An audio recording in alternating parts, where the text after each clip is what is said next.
ನಮಸ್ಕಾರ. ಬನ್ನಿ ಇವತ್ತಿನ ಈ ವಿಶೇಷ ವಿಶ್ಲೇಷಣೆಗೆ ಸ್ವಾಗತ. ಜೀವನದಲ್ಲಿ ಎಂಥದ್ದೇ ವಿಘ್ನಗಳಿದ್ರೂ ಅವುಗಳನ್ನು ನಿವಾರಿಸಿ ಸಮೃದ್ಧಿ ತರುವ ಒಂದು ಅದ್ಭುತವಾದ ದಿನದ ಬಗ್ಗೆ ನಾವಿಂದು ತಿಳಿದುಕೊಳ್ಳಲಿದ್ದೇವೆ. ಅದೇ ಅಂಗಾರಕ ಸಂಕಷ್ಟ ಚತುರ್ಥಿ. ಮಂಗಳವಾರ ಬರುವ ಈ ಸಂಕಷ್ಟಿಗೆ ನಮ್ಮ ಶಾಸ್ತ್ರಗಳಲ್ಲಿ ತುಂಬಾನೇ ವಿಶೇಷ ಸ್ಥಾನಮಾನವಿದೆ.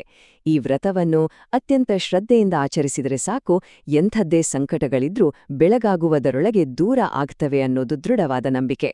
ಹಾಗಾದ್ರೆ ಈ ದೈವಿಕ ಶಕ್ತಿಯುತ ದಿನದ ಸಂಪೂರ್ಣ ಆಚರಣೆ ಹೇಗಿರ್ಬೇಕೋ ಬನ್ನಿ ಒಂದೊಂದಾಗಿ ನೋಡೋಣ. ಸರಿ, ಈಗ ನೇರವಾಗಿ ವಿಷಯಕ್ಕೆ ಬರೋಣ. ಇಲ್ಲಿರುವ ಈ ಪ್ರಮುಖ ವಾಕ್ಯವನ್ನು ಒಮ್ಮೆ ಗಮನಿಸಿ.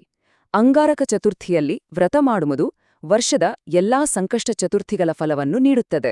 ಅಂದರೆ ಮಂಗಳವಾರದಂದು ಸಂಕಷ್ಟ ಚತುರ್ಥಿ ಬಂದ್ರೆ ಅದನ್ನೇ ನಾವು ಅಂಗಾರಕ ಸಂಕಷ್ಟ ಚತುರ್ಥಿ ಅಂತ ಕರೆಯೋದು. ನೋಡಿ, ವರ್ಷವಿಡೀ ಪ್ರತಿ ತಿಂಗಳು ಉಪವಾಸ ಮಾಡಿ ಪುಣ್ಯ ಗಳಿಸುವುದಕ್ಕಿಂತ ಈ ಒಂದೇ ಒಂದು ದಿನ ವ್ರತ ಮಾಡಿದ್ರೆ ಆ ಇಡೀ ವರ್ಷದ ಪುಣ್ಯ ಸಿಗುತ್ತೆ ಅನ್ನೋದು ಇದರ ಹಿಂದಿರುವ ಅತಿದೊಡ್ಡ ರಹಸ್ಯ. ಅದಕ್ಕಾಗಿಯೇ ಈ ನಿರ್ದಿಷ್ಟ ಮಂಗಳವಾರದಂದು ಭಕ್ತರು ಇಷ್ಟೊಂದು ದೊಡ್ಡ ಸಂಖ್ಯೆಯಲ್ಲಿ ಅತಿ ಹೆಚ್ಚಿನ ಶ್ರದ್ಧೆಯಿಂದ ವ್ರತ ಮಾಡೋದು ಖಂಡಿತ ಹೌದು. ಈ ವಿಶ್ಲೇಷಣೆಯಲ್ಲಿ ನಾವು ಮುಖ್ಯವಾಗಿ ನೋಡುವುದು ಅಂಗಾರಕ ಸಂಕಷ್ಟ ಚತುರ್ಥಿಯ ಮಹತ್ವ, 2026ರ ಪ್ರಮುಖ ದಿನಾಂಕಗಳು, ಉಪವಾಸದ ನಿಯಮಗಳು, ವಿಶೇಷ ಪೂಜಾ ವಿಧಾನ ಮತ್ತು ಅಂತಿಮವಾಗಿ ಚಂದ್ರದರ್ಶನ ಹಾಗೂ ಅರ್ಘ್ಯ. ಮೊದಲಿಗೆ ಕ್ಯಾಲೆಂಡರ್ ತೆಗೆದುಕೊಂಡು 2026ರ ಪ್ರಮುಖ ದಿನಾಂಕಗಳನ್ನು ಗುರುತಿಸಿಕೊಳ್ಳೋಣ. ಇಲ್ಲಿ ನಿಜಕ್ಕೂ ಕುತೂಹಲಕಾರಿಯಾದ ಅಂಶ ಏನಪ್ಪಾ ಅಂದ್ರೆ 2026ನೇ ವರ್ಷದಲ್ಲಿ ಬರೋಬ್ಬರಿ 3 ಬಾರಿ ಈ ವಿಶೇಷವಾದ ಅಂಗಾರಕ ಸಂಕಷ್ಟ ಚತುರ್ಥಿ ಬರುತ್ತಿದೆ. ಜನವರಿ 6ರಂದು ರಾತ್ರಿ 9:21ಕ್ಕೆ, ಮೇ 5ರಂದು ತಡರಾತ್ರಿ 10:21ಕ್ಕೆ ಮತ್ತು ಸೆಪ್ಟೆಂಬರ್ 29ರಂದು ರಾತ್ರಿ 9:05ಕ್ಕೆ ಚಂದ್ರೋದಯ ಆಗಲಿದೆ. ಈ ಚಂದ್ರೋದಯದ ಸಮಯಗಳನ್ನು ನಾವ್ಯಾಕೆ ಇಷ್ಟು ನಿಖರವಾಗಿ ಹೇಳ್ತಿದ್ದೀವಿ ಅಂದ್ರೆ ಉಪವಾಸವನ್ನು ಮುರಿಯುವುದೇ ಈ ಚಂದ್ರದರ್ಶನದ ನಂತರ. ಹಾಗಾಗಿ ಇದು ತುಂಬಾನೇ ನಿರ್ಣಾಯಕ. ಸರಿ, ದಿನಾಂಕಗಳು ಗೊತ್ತಾದವು. ಈಗ ಉಪವಾಸದ ಕಟ್ಟುನಿಟ್ಟಿನ ನಿಯಮಗಳೇನು ಅನ್ನೋದನ್ನ ನೋಡೋಣ. ವ್ರತ ಅಂದ ತಕ್ಷಣ ಮುಂಜಾನೆ ಬೇಗ ಎದ್ದು ಶುದ್ಧವಾಗಿ ಸ್ನಾನ ಮಾಡಿ ಪೂಜಾ ಕೋಣದಲ್ಲಿ ಕೈಯಲ್ಲಿ ಸ್ವಲ್ಪ ನೀರು, ಅಕ್ಷತೆ ಮತ್ತು ಹೂವನ್ನು ಹಿಡಿದುಕೊಂಡು ಭಕ್ತಿಯಿಂದ ಸಂಕಲ್ಪ ಮಾಡಬೇಕು. ಆಮೇಲೆ ಶುರುವಾಗುವುದೇ ಈ ಕಟ್ಟುನಿಟ್ಟಿನ ಉಪವಾಸ. ಉಪವಾಸದ ನಿಯಮಗಳನ್ನು ಗಮನಿಸುವುದಾದರೆ ಹಣ್ಣುಗಳು, ಬೇಸಿದ ಆಲೂಗಡ್ಡೆ, ಸಾಬೂದಾನ ಖಿಚಡಿಯಂತಹ ಶುದ್ಧ ಸಾತ್ವಿಕ ಆಹಾರಗಳನ್ನು ಮಾತ್ರ ಸೇವಿಸಬಹುದು. ಇನ್ನೊಂದೆಡೆ ಮಾಂಸಾಹಾರ, ಅಕ್ಕಿ, ಬೇಳೆ, ಗೋಧಿ ಹಾಗೂ ಈರುಳ್ಳಿ ಬೆಳ್ಳುಳ್ಳಿಯನ್ನು ಸಂಪೂರ್ಣವಾಗಿ ತ್ಯಜಿಸಲೇಬೇಕು. ಶಾರೀರಿಕ ಶುದ್ಧಿಯೇ ಈ ದೈವಿಕ ವ್ರತದ ಮೂಲಾಧಾರ ಅಲ್ವಾ? ಕೇವಲ ಊಟ ಬಿಟ್ರೆ ಮಾತ್ರ ಉಪವಾಸ ಆಗೋದಿಲ್ಲ. ದೈಹಿಕ ಶಿಸ್ತಿನಷ್ಟೇ ಮಾನಸಿಕ ಶಿಸ್ತು ಕೂಡ ಬಹಳ ಮುಖ್ಯ. ಹಗಲಿನಲ್ಲಿ ಯಾವುದೇ ಕಾರಣಕ್ಕೂ ಮಲ್ಗೋ ಹಾಗಿಲ್ಲ, ಸುಳ್ಳು ಹೇಳಬಾರದು, ಯಾರನ್ನೂ ಅವಮಾನಿಸಬಾರದು, ಇದೆಲ್ಲದಕ್ಕಿಂತ ಮುಖ್ಯವಾಗಿ ಕೋಪಗೊಳ್ಳಬಾರದು ಮತ್ತು ನಕಾರಾತ್ಮಕ ಆಲೋಚನೆಗಳಿಂದ ಸಂಪೂರ್ಣವಾಗಿ ದೂರವಿರಬೇಕು. ಇಡೀ ದಿನ ಎಷ್ಟು ಶಾಂತಿಯುತವಾಗಿ ಸಕಾರಾತ್ಮಕವಾಗಿ ಇರ್ತೀವೋ ಈ ವ್ರತದ ಶಕ್ತಿ ಅಷ್ಟು ಹೆಚ್ಚಾಗತ್ತೆ. ಈಗ ಸಂಜೆಯ ಸಮಯಕ್ಕೆ ಬರೋಣ. ನಮ್ಮ ಶಾಸ್ತ್ರಗಳ ಪ್ರಕಾರ ಈ ವಿಶೇಷ ಪೂಜಾ ವಿಧಾನ ಹೇಗಿರಬೇಕು?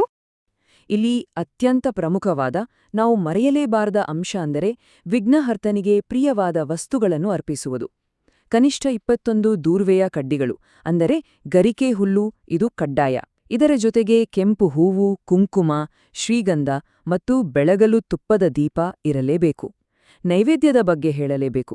ನಮ್ಮ ಕರ್ನಾಟಕದ ಸಾಂಪ್ರದಾಯಿಕ ಶೈಲಿಯ ಉಕ್ಕರಿಸಿದ ಕಡುಬು ಅಥವಾ ಮೋದಕವನ್ನು ದೇವರಿಗೆ ಇಟ್ಟರಂತೂ ಅದು ಅತ್ಯಂತ ಶ್ರೇಷ್ಠ.